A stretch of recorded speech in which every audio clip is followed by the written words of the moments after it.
Hello guys, welcome to Edu Ankuran. मैं हूं आपका दोस्त अश्विनी कुमार और मैं आज की इस वीडियो में जो झारखंड सचिवालय जेएससी सीजीएल से संबंधित या फिर जेएससी जेपीएससी जेटेट से संबंधित जितने भी नागपुरी में प्रश्न आते हैं जो एमसीक्यू के फॉर्मेट में रहते हैं उसका प्रैक्टिस सेट चैनल के माध्यम से आपको प्रोवाइड कराया जा रहा है।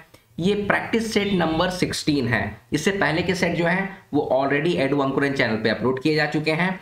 चैनल के प्लेलिस्ट पे जाके आप उसका लाभ उठा सकते हैं। आइए आज की इस वीडियो को शुरू करते हैं। पहला क्वेश्चन है कि नागपुरी में लिखित शब्द के पहचानू।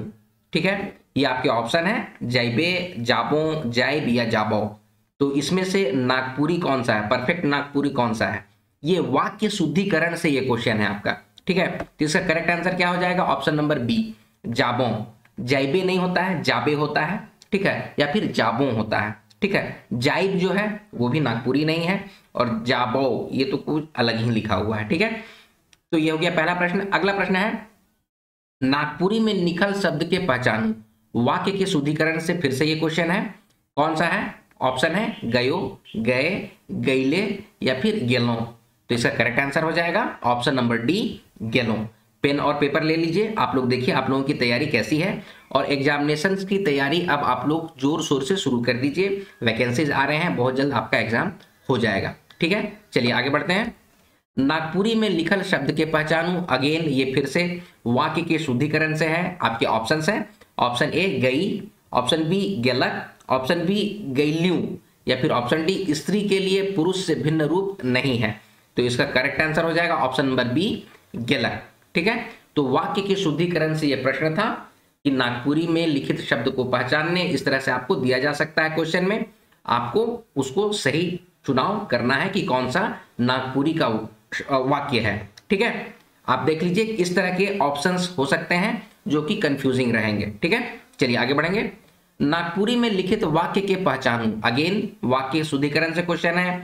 हे घोड़ा, ऑप्शन बी ए घोड़ा, ऑप्शन सी हे घोड़वा या फिर ऑप्शन डी हे घोड़े। इसका करेक्ट आंसर हो जाएगा ऑप्शन नंबर बी, ए घोड़ा।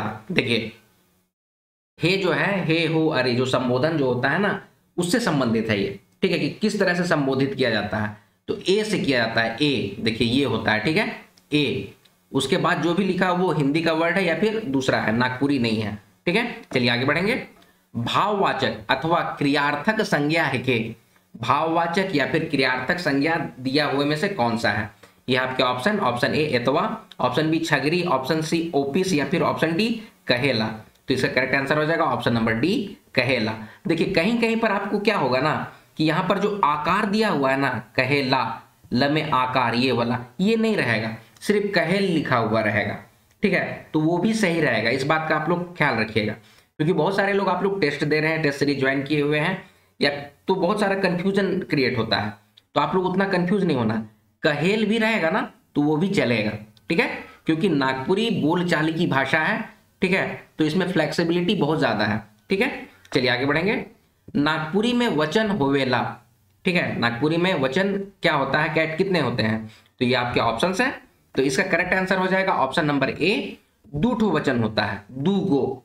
ठीक है, दूठो या फिर दूगो ऐसे बोलेंगे हम लोग। ठीक है, तो वो हो गया वाक्य शुद्धिकरण। अब कौन कौन सा होता है? तो नागपुरी में एक वचन होता है या फिर बहुवचन होता है।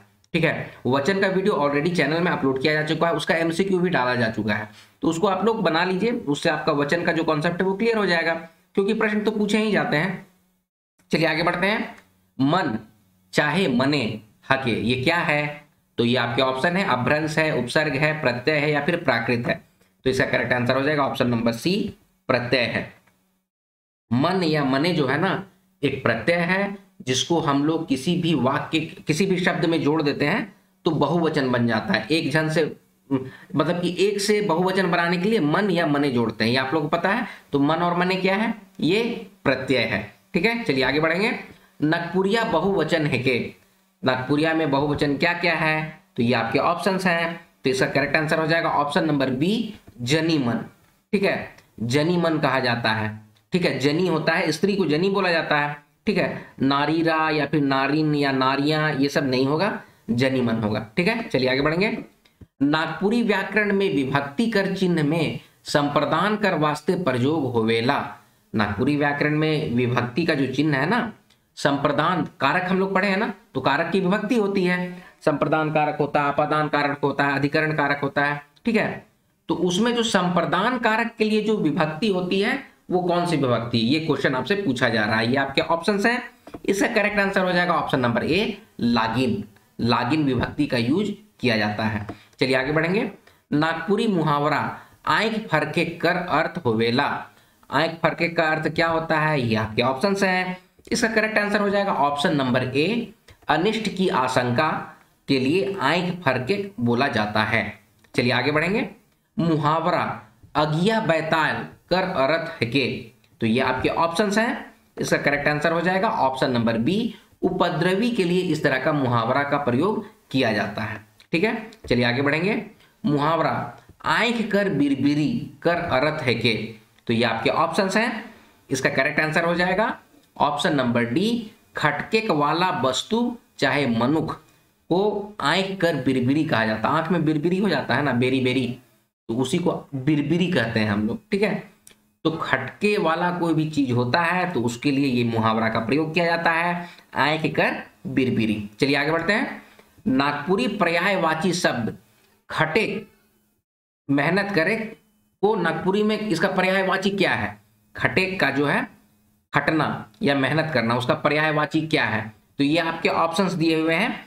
इसका करेक्ट आंसर हो जाएगा ऑप्शन नंबर सी, भूति।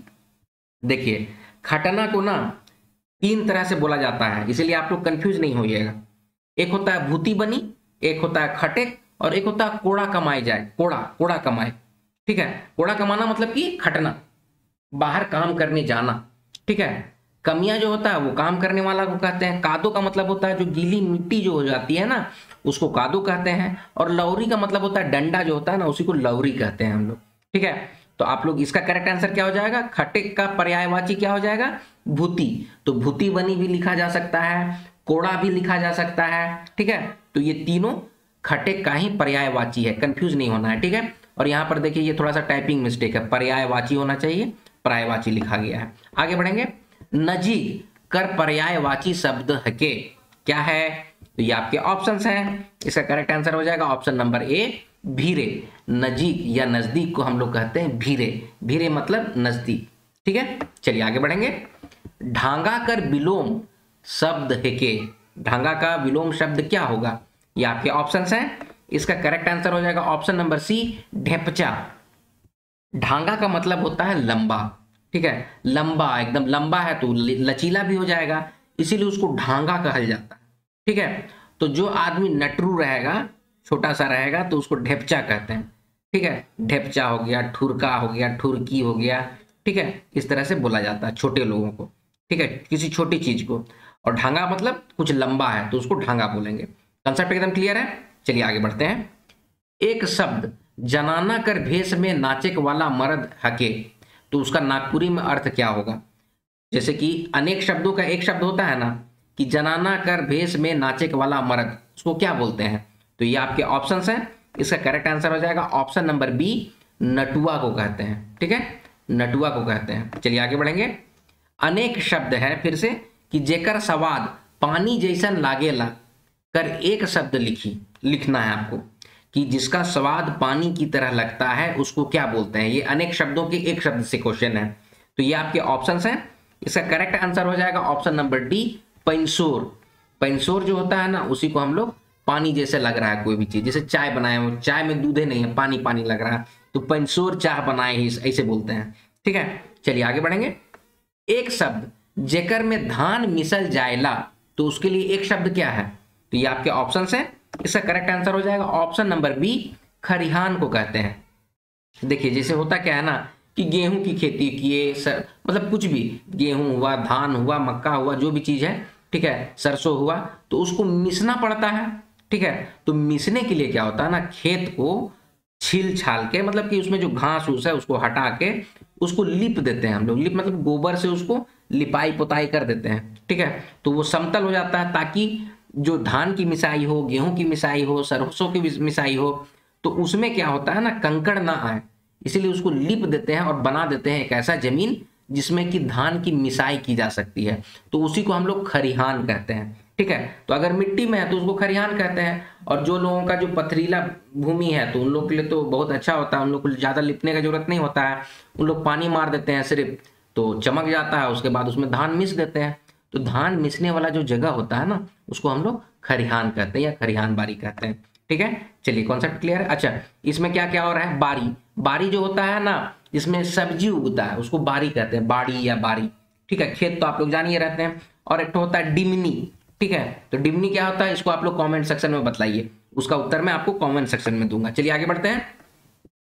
नागपुरी पहेली, एगो आदमी कर पेट और मुंह तो है, मुदा पोटा नखे कर अरथ है के, इसका अर्थ क्या होगा। ठीक है, तो ये आपके ऑप्शंस हैं, इसका करेक्ट आंसर हो जाएगा ऑप्शन नंबर ए, चूल्हा।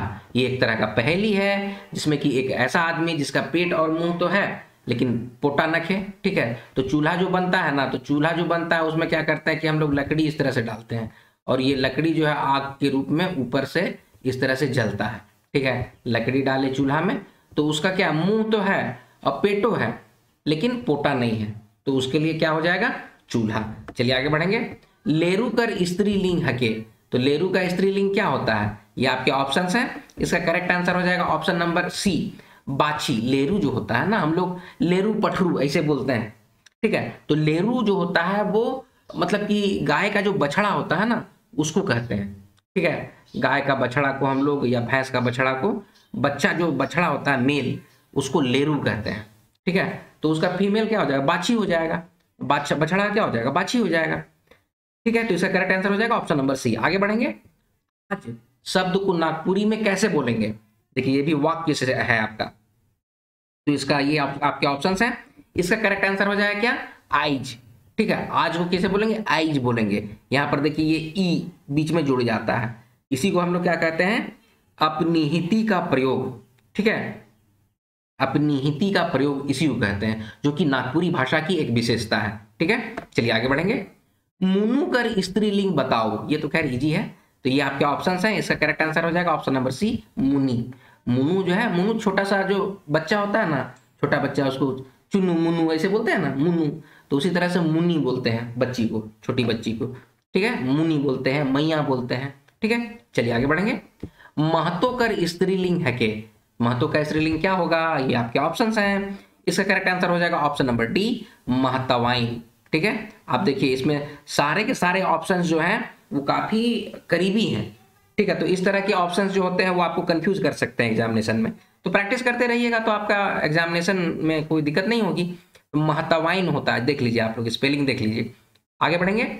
ढांगा कर अर्थ है के, पिछले बार में क्या देखे थे, ढांगा का उल्टा क्या होगा, इसमें क्या है, ढांगा का अर्थ क्या होगा, तो ये तो आप लोग जान चुके हैं सारे लोग। इसका करेक्ट आंसर हो जाएगा ऑप्शन नंबर डी, लंबा जो होता है उसको हम लोग ढांगा कहते हैं। आगे है, नागपुरी भाषा कर परिवार है के, कौन से परिवार से नागपुरी भाषा आया है, तो आर्य परिवार से आया है। ठीक है, आर्य भाषा परिवार जो होता है ना, तो उसमें से आर्य भाषा परिवार से नागपुरी भाषा मेल खाता है। आगे है, झारखंड की संस्कृति की अद्भुत उदाहरण सहिया है के। ठीक है, ई का होवेला।